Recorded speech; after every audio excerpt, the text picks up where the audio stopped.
ইলেকশনের জোয়ার সব জায়গায় এসছে এবং নিশ্চিত থাকেন যে একটা সুন্দর ইলেকশন বাংলাদেশে আসছে।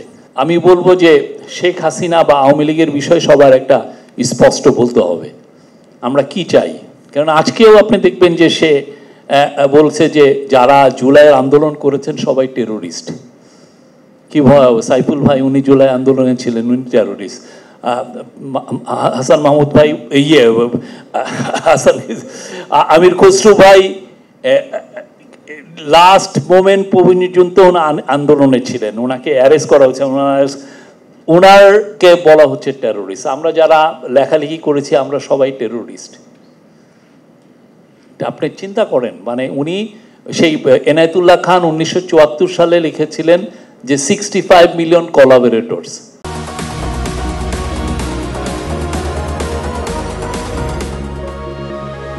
ছয় কোটি 50 লক্ষ লোককে শেখ মুজিব কোলাবোরেটর, আর এখন তার মেয়ে 180 মিলিয়নকে বলতেছে টেরোরিস্ট।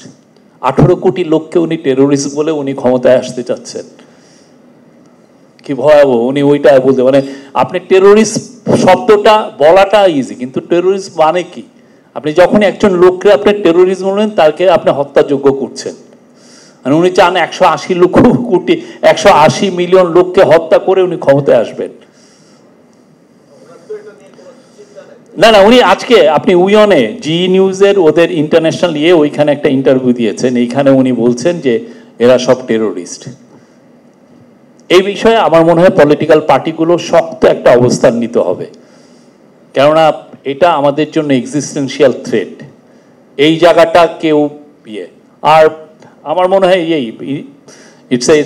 আমরা সবাই, আমি গতকালকে নেত্রকোনা ময়মনসিংহ ঘুরলাম, পুরোটা ইলেকশনের জোয়ার সব জায়গায় এসছে এবং নিশ্চিত থাকেন যে একটা সুন্দর ইলেকশন বাংলাদেশে আসছে।